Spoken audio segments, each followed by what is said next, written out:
வழங்குவதற்கு திரு சிலம்பரசன் டிஆர் அவர்களை அன்போடு மேடை ஏற்றுவதில் மகிழ்ச்சியும் பெருமையும் அடைகிறது ஆனந்த விகடன் நம்பிக்கை விருதுகள் 2024.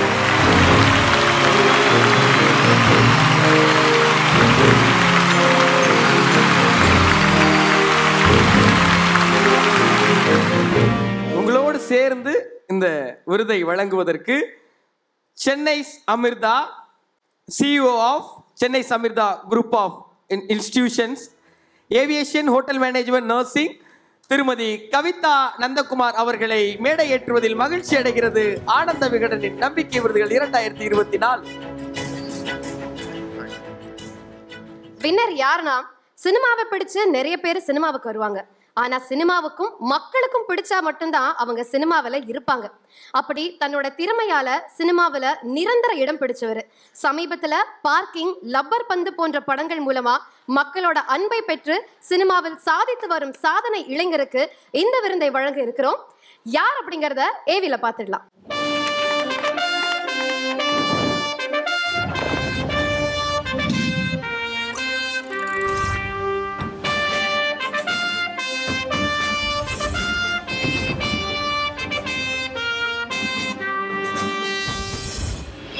புதுமுக இயக்குனர்கள், வித்தியாச கதைக்களங்கள், அபூர்வமான கதாபாத்திரங்கள் என தேடி தேடி நடிக்கும் ஹரிஷ் கல்யாண் இந்த ஆண்டின் வித்தியாச நாயகன்.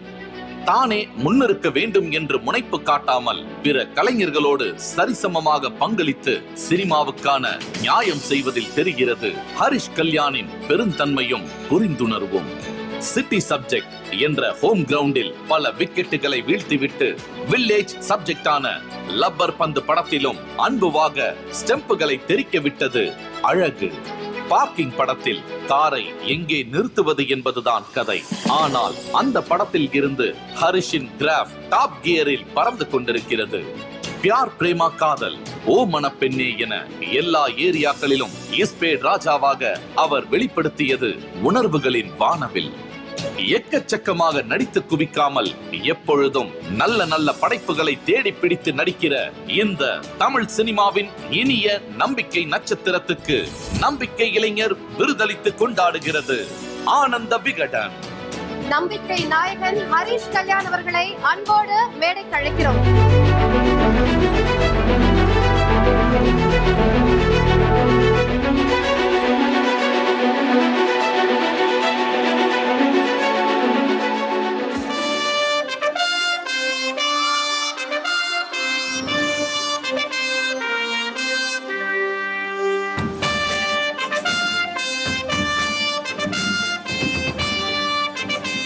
வணக்கம். சென்னை அமிர்தா உங்களுக்கு ஒரு அன்பளிப்பு கொடுக்கணும்னு விரும்புறாங்க.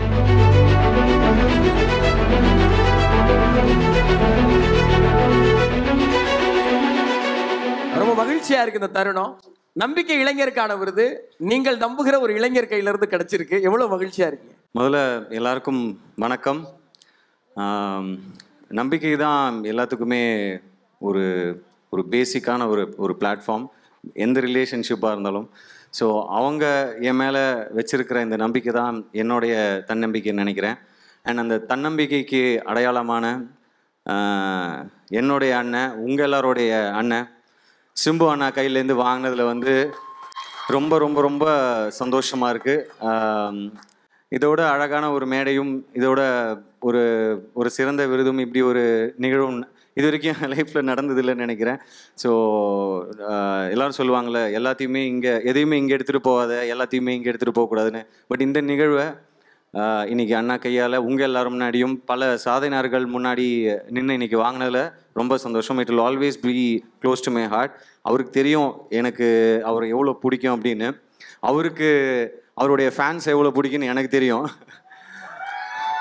ஸோ அவர் ஸ்டைலில் தான் நானும் சொல்லணும்னு நினைக்கிறேன். இன்றைக்கி அவங்களுடைய அந்த அன்பும் அந்த நம்பிக்கையும் இல்லைன்னா நீங்கள் இல்லாமல் நான் இங்கே இந்த இடத்துல நின்றுருக்க முடியாது. ஸோ உங்கள் எல்லாருக்கும் ரொம்ப ரொம்ப ரொம்ப நன்றி என் மேலே வச்ச நம்பிக்கைக்கு. அதே மாதிரி விகடன் மாதிரியான ஒரு மிகச்சிறந்த ஒரு இடத்துலேருந்து இதை வாங்கிறது ஒரு பெரிய குடிப்பினை வேணும். ஸோ விகடனுக்கும் ஸ்ரீனிவாசன் சாருக்கும் என்டையர் விகடன் குடும்பத்துக்கும் என்னுடைய நன்றிகளை தெரிவிச்சுக்கிறேன். இதான் தடவை நான் இந்த ஃபங்க்ஷனுக்கு வரேன். அண்ட் அதுவும் அவார்டு வாங்க வரேன், வாங்கியிருக்கேன். ஸோ ரொம்ப சந்தோஷமாக இருக்குது. அதுவும் அகெயின் சிம்பு அண்ணா கிட்டேருந்து வாங்கினதில் ரொம்ப ரொம்ப சந்தோஷம். தேங்க்யூ. சூப்பர். நாங்கள் வந்து உங்கள் 2 பேருக்கும் இருக்க ஒரு கனெக்டை கண்டுபிடிச்சிருக்கோம். சிம்பு அண்ணனோட ஒரு பாட்டு வந்து ஓமன பெண்ணே ஓமன பெண்ணே, உங்களோட படத்தோட டைட்டில் ஓமன பெண்ணே. அண்ணனோட பாட்டு all we need is pyaar prema kadhal, உங்களோட படத்தோட டைட்டில் பியார் பிரேமா காதல். இதெல்லாம் எப்படி பிளான் பண்ணி வச்சிங்களா இல்லை தானா அமைஞ்சுதா? ஆக்சுவலி பியார் பிரேமா காதல் டைட்டில் வைக்கும் போது சிம்பு அண்ணா கிட்ட வந்து டைரக்டர் இளன் வந்து பேசினார். ஸோ அவர் வந்து வச்சுக்கோங்க, சூப்பர், நல்லா உங்களுக்கு ஓகே ஒர்க் அவுட் ஆகுனா வச்சுக்கோங்க அப்படின்ட்டாரு. யாரும் அதை அவ்வளோ ஈஸியாக சொல்ல மாட்டாங்க. ஒரு 2 நாளில் சொல்கிறேன், இல்லை ஒரு வாரத்தில் சொல்கிறேன் அப்படின்வாங்க. ஸோ அது ஒன்று. ஓமன பெண்ணை வந்து சிம்பு அண்ணாவுடைய அவர்கிட்ட ஒர்க் பண்ணுற ஒரு வந்து ஓமன பெண்ணையில் வந்து அசிஸ்டன்ட் டைரக்டராக ஒர்க் பண்ணிட்டு இருந்தார், விஜய்ன்னு சொல்லிட்டு ஒரு பையன். ஸோ அவர் தான் அந்த டைட்டில் கொடுத்தார். ஸோ அங்கேயும் ஒரு கனெக்ட் இருக்குது. அண்ட் அது மட்டும் இல்லை, இந்த இடத்துல இப்போது இது அவருக்கு ஒரு நன்றி சொல்லி ஆகணும். டீசல் படத்துக்காக ஒரு பாட்டு பாடணும் அப்படின்னு சொல்லிட்டு நான் ரொம்ப ஆசையாக அவர்கிட்ட கேட்டது. உடனே அவர் வந்து பாடி கொடுத்து என் மேலே வச்சுருந்த அந்த அன்புக்காகவும் இந்த படத்தோடைய தயாரிப்பாளர் தேவா அவர்கள் மேலே வச்சிருந்த அன்பனாலே உடனே வந்து பாடி கொடுத்தாரு. தேங்க்யூ ஸோ மச்ண்ணா ஃபார் தட். இந்த ஒரு பாட்டு இப்போ போட்டிங்க இல்லையா, அள்ளி கொடுக்கும் தாராள பிரபுன்னு ஒரு பாட்டு போட்டிங்களா, அது உண்மையாகவே அள்ளி கொடுக்குற அன்பு அள்ளி கொடுக்குற ஒரு தாராள பிரபு. அதான் நான் அவரை பார்க்குறேன். நன்றிண்ணா. தேங்க்யூ. தேங்க்யூ அண்ணே. அவங்க கேட்டு நீங்க சம்மதிச்சது ஒரு பக்கம் இருக்கட்டும், அவர் கேட்காமலே உங்க படத்துல இருந்து ஒரு டைட்டில் எடுத்து இதை நீ வச்சுக்கப்பா அவன் படத்துக்கு அப்படின்னா எதை கொடுப்பீங்க? வச்சுக்கலாம் தம்பி அப்படின்னு ஒரு டைட்டில் எடுத்து கொடுக்கணும் உங்க படங்கள்ல இருந்து. தம்மு வச்சு கூட. புரியலடா. டைட்டில் தான்ப்பா தம்மு. இல்லை, இன்னொரு முக்கியமான விஷயம் என்னன்னா, ஃபர்ஸ்ட் இந்த ஃபங்க்ஷனுக்கு வந்து ஆனந்த விகடன்லேருந்து உங்களை கூப்பிடுறாங்க, அது ஒரு ஃபங்க்ஷன் இருக்கு அப்படின்னா சரி ஓகே வர சொல்லுங்க. எனக்கு என்ன ஃபர்ஸ்ட் ஞாபகம் வந்ததுன்னா, கொஞ்ச வருஷத்துக்கு முன்னாடி இந்த ஒரு எல்லா விகடன் ஸ்டாஃப் இவங்கெல்லாம் உட்காந்து கேள்வி கேட்பாங்கல்ல, அந்த மாதிரி ஒரு ஃபங்க்ஷன் பண்ணியிருந்தேன். அதுக்கு போயிருந்தப்போ இவங்க ஒரு கேள்வி கேட்டிருந்தாங்க, மோடி சாரை பற்றி ஏதாவது ஒன்று சொல்லுங்க அப்படின்னு. அவர்கிட்ட என்ன கேள்வி கேட்பீங்கன்னு நான் ஏதோ ஒரு இதில் சொல்லிட்டேன், சரி சார் டீ கொடுத்துட்டே போய் இருந்திருக்கலாமா சார் அப்படின்னு சொல்லி ஏதோ ஒன்று சொல்லிட்டேன். அதை வந்து பயங்கர ட்ரெண்டிங் ஆகுது. எங்கே போனாலும் எல்லாரும் கேட்குறாங்க, சார் அந்த மோடி சார் பற்றி சொன்னீங்க சூப்பர் சார்ன்னு. ஐயோ நான் சும்மா ஏதோ சொன்னது. அதே அதனால ஃபர்ஸ்ட் எனக்கு ஒரு பயம் வந்துருச்சு. ஐயோ ஆனந்த விகடன்றாங்களே, திருப்பி ஏதாவது கேள்வி கேட்டு நம்ம வேற சும்மா இல்லாமல் எதையா சொல்லி, ஏன்னா இன்னைக்கு வேற பயங்கரமா எல்லாத்தையும் ட்ரெண்ட் பண்றாங்க. ஸோ அந்த ஒரு பயம் இருந்தது. பட் அதுக்கப்புறம் இல்லை சார் இது வந்து அவார்ட் ஃபங்க்ஷன். அப்புறம் யோசிச்சேன், 2 வருஷமா நம்ம படமே இல்லை, என்ன அவார்டு கொடுக்க போறாங்க நம்மளுக்கு அப்படின்னு சொல்லி அது வேற யோசிச்சுட்டு இருந்தேன். இல்லை சார் நீங்கள் அவார்டு கொடுக்கணும் அப்படின்னாங்க. சரி கண்டிப்பாக நான் வரேன் அப்படின்னேன். என்னன்னா நம்ம எல்லாருமே அவார்டு வாங்கணும்னு ஆசைப்படுறோம், படத்தில் நடிக்கிறோம், எல்லாருக்குமே ஆசை இருக்கு. பட் வாங்கணும்னா யாராவது கொடுக்கணும்ல, கொடுக்கறதுக்கும் நம்ம போனோம், வாங்குறதுக்கு மட்டுமே நம்ம அவார்டுக்கு போனோம்னா அப்போ யார் தான் நம்மளுக்கு அவார்டு கொடுப்பாங்க? ஸோ அதனால வந்து சரி கண்டிப்பாக நான் வரேன். அப்புறம் ஹரிஷ்ன்னு சொன்னாங்க. ஸோ ஓகே நம்ம தம்பி தான் வாங்குறாப்புல, ஸோ அதனால நம்ம இருந்தாகணும்னு சொல்லி தான் ஃபஸ்ட்டு வந்தேன். ஸோ அதை நான் சொல்ல மறந்துட்டேன், அதை ஃபஸ்ட்டு சொல்லிடுறேன். ரெண்டாவது வந்து ஹரிஷ் வந்து எனக்கு 2012 ரொம்ப வருஷம் முன்னாடி தெரியும்னு நினைக்கிறேன், இன்னும் ஹர்லியாகவே தெரியும். அவங்க அப்பா எனக்கு நல்ல க்ளோஸ் ஃப்ரெண்ட் அவர். பட் என்னன்னா அவன் ஆரம்ப காலத்துலேருந்தே நான் ஹரிஷ் வந்து வாட்ச் பண்ணிக்கிட்டே இருக்கேன். ஹரிஷ் கிட்ட எனக்கு பிடிச்ச விஷயம் என்னன்னா, அந்த ஒரு ஸ்டேஜையும் வந்து அழகாக கடந்து வராப்புல. ஒரு டக்குன்னு டிராஸ்டிக்காக இது அதுன்னு பண்ணாமல் ஒழுங்காக 1 by 1 ஸ்டெப் பை ஸ்டெப். என்றைக்குமே வாழ்க்கையில் ஒரு கிராஃப் வந்து அழகாக ஏறுற கிராஃப் இருந்ததுன்னா வாழ்க்கையில் பிரச்சனையே கிடையாது. அது மேலே கீழே போனால் தான் பிரச்சனை. ஸோ அப்படி இல்லாமல் ரொம்ப அழகாக தெளிவாக என்ன படம் பண்ணுறோம், மக்களுக்கு என்ன பிடிக்கும், நம்மளுக்கு என்ன வரும், இப்போ நம்ம என்ன பண்ணால் கரெக்டாக இருக்கும் அப்படின்ற அந்த ஒரு மெச்சூரிட்டி வந்து ஹரிஷ் கிட்ட இருக்குது. அது வந்து நான் ரொம்ப ஆச்சரியமாக பார்க்குறேன். ஏன்னா வளர்ந்து வர நடிகர்களுக்கு அந்த மெச்சூரிட்டி இருக்காது. ஸோ அந்த விதத்தில் வந்து அவர் சூஸ் பண்ணுற ஸ்கிரிப்ட்ஸாக இருக்கட்டும், படங்களாக இருக்கட்டும், டைரக்டர்ஸாக இருக்கட்டும், எல்லாமே வந்து வித்தியாசமாகவும் இருக்குது, அவருக்கு சூட் ஆகிற மாதிரியும் இருக்குது. ஸோ இந்த கிராஃபில் போனார்னா நல்ல ஒரு எதிர்காலம் கண்டிப்பாக அவருக்கு இருக்குது. தேங்க்யூ. ஸோ அவருக்கு என்னுடைய வாழ்த்துக்கள். அண்ட் ஆனந்த விகடனுக்கும் என்னுடைய வாழ்த்துக்கள். என்னென்னா நம்ம வளர்ந்து வந்ததுக்கு அப்புறமா நிறைய பேர் நம்மளை வந்து பாராட்டுவாங்க, நம்மளுக்கு எல்லாமே இருக்கும். பட் வளர்ந்து வரவங்களை பாராட்டுறதுக்கு ரொம்ப கம்மியான ஆட்கள் தான் இருக்காங்க. நான் என்றைக்குமே வந்து வளர்ந்து வர கலைஞர்களை நிறைய பேரை வந்து என்கரேஜ் பண்ணியிருக்கேன். அவங்களுக்கு ஏதாவது நம்மளால என்ன பண்ண முடியுமோ, நம்ம வந்து ஒருத்தங்களை வந்து நான் தான் வளர்த்து விட்டேன், தூக்கி விட்டேன் அப்படின்னு சொல்றது என்னோட இது கிடையாது. ஒருத்தங்களுக்கு ஒரு நல்ல ஸ்டேஜை நம்ம அமைச்சு கொடுத்தோம்னா எல்லாருமே தானாகவே வளருவாங்க. நம்ம யாரையும் வளர்த்து விட தேவையில்லை. ஸோ அந்த மேடை கிடைக்கிறது தான் ரொம்ப கஷ்டம். ஸோ என்னால் முடிஞ்சதை நான் நிறைய பேருக்கு பண்ணியிருக்கேன். அந்த மாதிரி ஆனந்த விகடன் வந்து வளர்ந்து வரும் கலைஞர்களுக்காக இந்த அவார்டை கொடுக்குறாங்கன்னு சொன்னதே எனக்கு ரொம்ப சந்தோஷமாக இருந்தது. அதுக்காக தான் நான் வந்தேன். மற்றும் ஹரிஷ் மட்டும் இல்லை, இன்னைக்கு நிறைய பேர் அவார்டு வாங்குறாங்க. அவங்க எல்லாருக்கும் என்னுடைய வாழ்த்துக்கள். Thank you so much. And Harish Kalyan அவர்கள் வந்து உங்களோட ஃபேனும் கூட அண்ட் உங்களை ஒரு குரு மாதிரி எடுத்திருக்காருன்னு எங்களுக்கு தெரியும். உங்களுக்குள்ள நல்ல ஒரு ஃப்ரெண்ட்ஷிப் இருக்கு. பட் நீங்க பேசுறத பார்க்கும்போது எங்களுக்கு வந்து ஒரு பிரதர்ஹுட் கெமிஸ்ட்ரி நல்லாவே தெரியுது. ஸோ எங்களுக்கு என்ன ஒரு டவுட்னா, நீங்க 2 பேரும் சேர்ந்து படம் நடிப்பீங்களா, அண்ணன் தம்பியா, என்ன மாதிரி கதை இருந்தா நீங்க நடிப்பீங்க ஒண்ணா? இல்ல, கண்டிப்பா ஒரு படம் நடிக்கலாம். நீங்க சொன்ன மாதிரி நல்ல கதை அமையணும்ல. அமையும் போது படத்தை அண்ணனே டைரக்ட் பண்ணா நல்லா இருக்கும்னு நினைக்கிறேன். ஆஹா, அதுவும் சூப்பரா இருக்குவே. சொல்லுங்க, லைன் எப்படி இருக்கணும் ஹரிஷ் கல்யாண்? அது நான் சொல்ல முடியாது, டைரக்டர் தான் சொல்லணும். டைரக்டர் நீங்க தேர்வு செஞ்சிட்டீங்க, இப்படி இருந்தா நல்லா இருக்குன்னு ஒரு வேண்டுகோள். நான் தேர்வு செய்யல, அவரு தான். இல்லைங்க, இப்போ அவர் பேசிட்டு இருக்கும்போது நான் கேட்டேன், டைரக்ட் எப்போ பண்ண போறீங்க நீங்க கேட்டு ஒரு கேள்வி கேட்டீங்க. ஸோ அதை அடிப்படையாக வச்சு ஒருவேளை அந்த மாதிரி நடந்ததுன்னா நல்லா இருக்கும் அப்படின்னு யோசிச்சேன். என்ன ஒரு புத்திசாலித்தனம். நீங்க சொல்லுங்கண்ணே. சொன்னல இவ ரொம்ப ஸ்மார்ட்னு இப்ப புரியுதா? உங்க ஃபேன் இல்லையா? அண்ட் ஹரிஷ் கல்யாண் உங்களோட லைன் அப்ல இருக்க அடுத்த படங்கள் பத்தி ஏதாவது அப்டேட்ஸ் தெரிஞ்சுக்கலாமா? டீசல் படம் ரெடி ஆகிட்டு இருக்கு. ஆல்மோஸ்ட் போஸ்ட் ப்ரொடக்ஷன் முடிஞ்சுது. அதுலேருந்து ஆல்ரெடி பியர் சாங் நல்லா ட்ரெண்டிங்காக போயிட்டுருக்கு. அண்ட் அடுத்தது வந்து சிம்பு அண்ணா பாடின பாட்டு திலீப் ராஜா, அதுவும் ட்ரெண்டிங்காக போயிட்டுருக்கு. ஸோ அடுத்த பாடலும் ட்ரெய்லரும் கூடிய சீக்கிரம் வரப்போகுது. அதுக்கப்புறம் என்னுடைய அடுத்த படம் HK15 இன்னும் டைட்டில் வைக்கல. ஸோ அந்த படத்துடைய ஷூட்டிங் போயிட்டுருக்கு. அதான், ஆனால் ரொம்ப சந்தோஷமாக இருக்குது. ஏன்னா விகடனுக்கும் எங்கள் குடும்பத்துக்கும் ஒரு பெரிய கனெக்ட் இருக்குது. என்னென்னா ஒரு 30 இயர்ஸாக வந்து நாங்கள்லாம் வந்து விகடன் வாசகர்கள். அது வந்து குட்டி சைஸாக இருக்கிறதுலேருந்து ஒவ்வொரு தேர்ஸ்டேவும் ஆனந்த விகடன் வந்துருச்சா, அதில் படிக்கிற கதைகளாக இருக்கட்டும், மூவி ரிவ்யூஸ் முக்கியமாக. ஸோ இன்னமும் அந்த மார்க் வந்து எவ்வளோ மார்க் வருது, ஆடியன்ஸ்கிட்டேருந்து ஒரு மார்க் வரும், அதை தாண்டி விகடன்லேருந்து எவ்வளோ வந்திருக்கு அப்படின்னு நம்ம எப்போவுமே ஆவலாக காத்துட்ருப்போம். ஸோ அந்த மாதிரி ஒரு விகடனுக்கு ரசிகனாக இருந்து இன்னைக்கு அவங்களுடைய மேடையிலேயே வந்து இன்னைக்கு விருது வாங்கினது வந்து ரொம்ப சந்தோஷமாக இருக்குது. அண்ட் மக்கள் கொடுத்துருக்கிற இந்த நம்பிக்கை எனக்கு அது ஒரு பெரிய தன்னம்பிக்கையை கொடுக்குது. இன்னும் அதிகமான தன்னம்பிக்கையை கொடுக்குது. இது இன்னும் நிறைய தூரம் ஓட வைக்கிறதுக்கான ஒரு ஊக்கமாக தான் நினைக்கிறேன். நன்றி. எஸ்டிஆர்னா உங்களுக்கு ஒரு சின்ன ட்விஸ்ட்டு. நாங்கள் கேள்வி கேட்டதெல்லாம் போதும், நானும் கேள்வி கேட்கணும்னு சொல்லி ஹரிஷ் சில கேள்விகள் ப்ரிப்பேர் பண்ணிட்டு வந்திருக்காரு. பாருங்க, முறைகிறார் பாருங்க. ஒட்டுமொத்த ஃபேன் சார்பாக அவர் அந்த கேள்வியை கேட்கணும்னு ரொம்ப ஆவலா வந்திருக்காரு. நீங்க அனுமதி கொடுத்தீங்கன்னா அப்படியே இருக்கைகளை போட்டு ஆரம்பிச்சு விட்டுருவோம். கேளுங்க. பல கேள்விகளை பார்த்தவர் அவர்கிட்ட சொல்றீங்க. ஃபர்ஸ்ட் கொஸ்டின் என்னன்னா, அதுக்கு முன்னாடி சொன்னதான், ரசிகர்களுக்கு நீங்க வச்சிருக்கிற அன்பு வந்து எனக்கு தெரியும், ரசிகர்கள் மேல. ஸோ அந்த அன்பை நீங்க எப்படி பாக்குறீங்க? தெரியலப்பா, அது சில பேருக்கு வந்து அவங்க திறமைக்காக ரசிகர்கள் இருப்பாங்க, இல்லை அவங்கள ஸ்க்ரீனில் பார்க்குறதுக்காக இருப்பாங்க. எனக்கு வந்து என்னை ஏன் அவங்களுக்கு பிடிச்சிருக்குன்னு எனக்கே இன்னைக்கு வரைக்கும் தெரியாது. நான் கூட யோசிப்பேன், நம்ம அப்படி எதுவுமே பண்ணல அவங்களுக்கு. பெருசாக படங்களும் பெருசாக வர்றது கிடையாது.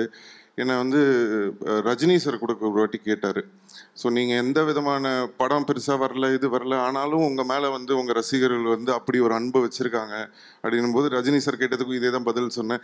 அதான் சார் எனக்கும் தெரியல, என்ன ரீசன்னே தெரியலன்னு சொன்னேன். அது நான் அவங்களுக்கு எப்படி திருப்பி என்ன என் சைட்லேருந்து நான் என்ன திருப்பி கொடுக்க முடியும்னு எனக்கு தெரியல. இனிமேல் அவங்கள பெருமைப்படுத்துகிற மாதிரி படங்கள், நிறைய படங்கள் தான் அப்படின்னு நினைக்கிறேன். ஓகேண்ணா. லப்பர் பந்தில் ஒரு டைலாக் இருக்கும், அதான் ஞாபகம் வருது. பிடிச்சிருக்கு, வேற என்ன ரீசன் வேணும், அவ்வளோதான்ற மாதிரி. அந்த மாதிரி தான் அவங்கவுங்க மேலே வச்சிருக்கிற நானும் என்னையும் அதில் கூட சேர்த்துக்கணும், அந்த அன்புன்னு நினைக்கிறேன். அடுத்தது வந்து இந்த வெற்றி தோல்வி பற்றி ஒரு விஷயம் கேட்டே ஆனது. எனக்குமே பர்சனலாக இது கேட்கணும் அப்படின்னு ரொம்ப ஆர்வமாக இருந்தது. வெற்றியை எப்படி ஹேண்டில் பண்ணுறது, தோல்வியை எப்படி ஹேண்டில் பண்ணுறது அப்படின்றது ரொம்ப முக்கியமான விஷயம். இல்லை, வெற்றியோ தோல்வியோ நம்ம என்றைக்குமே ஒரே மாதிரி தான் இருக்கணும். வெளியில நம்ம எப்படி வேணா இருக்கலாம், உள்ளுக்குள்ள வந்து வெற்றியை உன் தலைக்கு நீ எடுத்துக்கிட்டேன்னா அது ஒன்று சீக்கிரம் கீழே கொண்டு வந்துடும். அதே மாதிரி தோல்வி ஆயிடுச்சுன்னு சொல்லி நம்ம தலை குனியவும் தேவையில்லை. எப்பவுமே ஒரே மாதிரி இருந்துட்டோம்னா வெற்றியும் தோல்வியும் நம்மளை பாதிக்கவே பாதிக்காது. அவ்வளோதான். நீங்கள் வந்து ஒரு பாடலாசிரியர், பாடகர், இயக்குனர், நடிகர், அது எல்லாருக்குமே தெரியும். இதில் எந்த சிலம்பரசனை உங்களுக்கு ரொம்ப பிடிக்கும்? ஆக்சுவலாக எனக்கு டைரக்ட் பண்ண ரொம்ப பிடிக்கும். பட் நடிக்கிறது பெட்டர்ன்னு நினைக்கிறேன். ஏன்னா மற்ற வேலையெல்லாம் யாராவது பார்த்துப்பாங்க, நம்ம போனோமா நடித்தோமா வந்தோமான்னு இருக்கலாம். ஸோ அதனால அப்படி நீங்கள் சூஸ் பண்ணோன்னு கேட்டிங்கன்னா நான் ஆக்டிங்கை சூஸ் பண்ணிப்பேன். ஓகே, உங்கள் படத்தில் நீங்கள் இப்போ எனக்கு வந்து லூசு பெண்ணே பாட்டுடைய மிகப்பெரிய ஃபேன், கண்டிப்பாக நிறைய ரசிகர்கள் இருப்பாங்க. ஸோ அதை நீங்கள் எழுதி பாடியிருக்கீங்க. நான் உங்கள்கிட்ட இதை 10,000 தடவை சொல்லியிருப்பேன். நீங்கள் உங்களுக்கே போர் அடிச்சிருக்கேன் சொல்லாதரான்னு நீங்கள். ஸோ அந்த மாதிரி எழுதி உங்கள் படத்தில் நீங்கள் எப்போ பாடுற மாதிரி இருக்கும்? அடுத்து மேபி STR 49ல் நடக்க வாய்ப்பு இருக்குன்னு நினைக்கிறேன். அண்ட் STR 49க்கும் எனக்கும் ஒரு கனெக்ட் இருக்கு. பார்க்கிங் படத்தோட இயக்குனர் ராம் தான் அந்த படத்தை STR அண்ணனுடைய 49 STR 49 இயக்குனர். ரொம்ப சந்தோஷமா இருக்கு. இப்போ நிறைய அப்கமிங் நம்பிக்கை நட்சத்திரங்கள் இருக்காங்க. சினிமாவில் மட்டும் இல்லை, எந்த துறையாக வேணா இருக்கலாம். அப்படி நீங்கள் பார்க்கக்கூடிய ஒரு நம்பிக்கை நட்சத்திரம், நீங்கள் எனக்கு இவர் மேலே எனக்கு பயங்கரமான ஒரு அபிப்பிராயம் இருக்குல்ல, ஒரு நம்பிக்கை இருக்குது அப்படின்ற மாதிரி யாராவது? நிறைய பேர் இருக்காங்க. சாய் அபியங்கர், அந்த மியூசிக் டைரக்டர், அவர் தான் STR 49ம் பண்ணுறாரு. ஸோ அவர் எனக்கு தெரிஞ்சு ஒரு நல்ல டேலண்டடான ஒரு பையனாக இருக்கார். அவருக்கு நல்ல ஒரு ஃப்யூச்சர் இருக்குன்னு நம்புகிறேன். சூப்பர்ண்ணா. நீங்கள் நிறைய பேரை இந்த மாதிரி அறிமுகப்படுத்துறீங்க. அதனால தான் அந்த கேள்வியை, அறிமுகம் மீன்ஸ் லைக் ஒரு நீங்கள் முன்னாடி சொன்ன மாதிரி ஒரு மேடை, அவங்களுக்கான ஒரு பிளாட்ஃபார்ம் அமைச்சு கொடுத்துருக்கீங்க. ஸோ அதனால தான் அந்த கேள்வி கேட்கணும்னு தோணுச்சு. அவ்வளோதாண்ணா, நோட்ஸ் முடிஞ்சிருச்சு. தேங்க்யூ, ரொம்ப நன்றி. ஆனால் உங்களை நாங்கள் எஸ்கேப் ஆக விட மாட்டோம். அடுத்து மறுபடியும் இன்னொரு செஷன் ஒன்று வச்சுருக்கோம். இதில் என்னன்னா, ஒரு சில பரிசுகள் வந்து உங்களுக்கு கொடுக்க போகிறோம். அதாவது உங்களோட ட்ரேட்மார்க் பொருட்கள் அப்படின்னு சிலது இருக்கும்ண்ணே. இப்போ உங்கள் படங்கள் பார்க்குறவங்க மட்டும் கிடையாது, நாங்கள் உங்கள் படங்களை ஆரம்ப காலத்துலேருந்து ரசித்தவங்களா அப்போயிலேருந்து எல்லா பொருட்களையும் நாங்கள் சேகரித்து வச்சுருக்கோம். அதை வச்சு ஒரு செஷன் தான். அந்த பொருட்களை ஒன்று ஒன்றா கொண்டு வந்துருமா? ஒரே பொருள் விருது மாதிரி ஒன்னே ஒன்று தானே கொடுக்க போறீங்க. அது என்னங்கிறத நீங்க பாத்தீங்கன்னாவே தெரியும். யாருக்கா தெரியும்னா எல்லாம் ஒரு சவுண்ட் போடணும்பா. அவரோட பாத்துட்டீங்களா? நீங்க கொடுத்த டைட்டில் தம் படத்துல நீங்க அடைஞ்சிருந்த அந்த வயர் சொன்ன உடனே நம்ம ஆட்கள் ஷார்ப்பா எடுத்துட்டு வந்திருக்காங்க. அதை அப்படியே அவருக்கு இந்த படம் வந்த புதுசுலனே அருணாக்குடி கட்டணமோ இல்லையோ 50 பேர் அந்த கருப்பு கயிறை கையில கட்டி தெரிஞ்சோம். அண்ணன் தான் உங்களுக்கு கட்டி விடணும். அண்ணன், அந்த அன்பு பரிசை நீங்களே உங்க திருக்கரங்களால மாட்டி விடுங்க.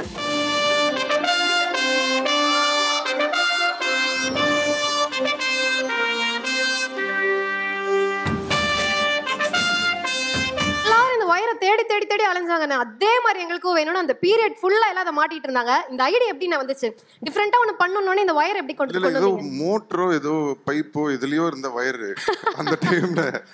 சோ கையில எதுவுமே இல்லையேன்னு சொல்லிட்டு எடுத்து அவசர அவசரமா சுத்தி கட்டிட்டு போயிட்டேன். அது வந்து ஏதோ புடிச்சு போய் ட்ரெண்ட் ஆயிடுச்சு. அப்புறம் எல்லா படத்துலயும் அதை கட்ட வேண்டிய கட்டாயம் ஆயிடுச்சு. சோ அப்படிதான் அது வந்தது. அது பிளான் பண்ணி பண்ணவே இல்லை. சூப்பர். சோ நீங்க எது பண்ணாலும் ட்ரெண்ட் ஆகும். அதுல இதுவும் ஒரு சூப்பரான ஒரு ஐகான் பொருள். அடுத்து இன்னொரு விஷயம் வச்சிருக்கோம் அண்ணே. இது சும்மா சாதாரணமா மோட்டர் வயர் எடுத்து கட்டிட்டு அண்ணன் சும்மா சொல்லிட்டு போனாங்க. ஆனா அது இவ்வளவு பெரிய புரட்சி ஏற்படுத்துச்சுங்கிறது எனக்கு தெரியும். வடபழனியில அந்த பிளாட்ஃபார்ம்ல அப்பெல்லாம் நிறைய இந்த ஆக்சசரி சாமான்லாம் விற்பாங்க. அதுக்கப்புறம் ஒரு எழுத்து போட்ட மாதிரி ஒரு பிளேடு, செயின், அதெல்லாம். ஸோ அதுல வந்து இதெல்லாம் தேடி கண்டுபிடிச்சு ஸ்கூலுக்கு போட்டு போகும்போது PT சார்லாம் திட்டிருக்காரு என்ன. கடையில வாங்கி போட்டிருந்தா அது சாதாரணமா கடந்திருக்கலாம். ஆனா STR அவர்கள் அவருடைய கையால உங்களுக்கு இதை கட்டி விட்டுருக்காரு. எவ்வளவு பொறுப்புணர்வா உணர்றீங்க. இதுல போய் ஃப்ரேம் பண்ணிடலான் இருக்கேன். அதை அடுத்தது கொஞ்சம் வருஷத்துல சோவனியரா மாறிடும்.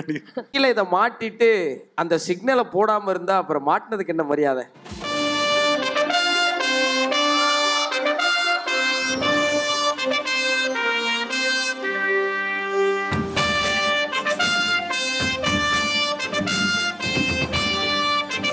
ரொம்ப ரொம்ப நன்றி.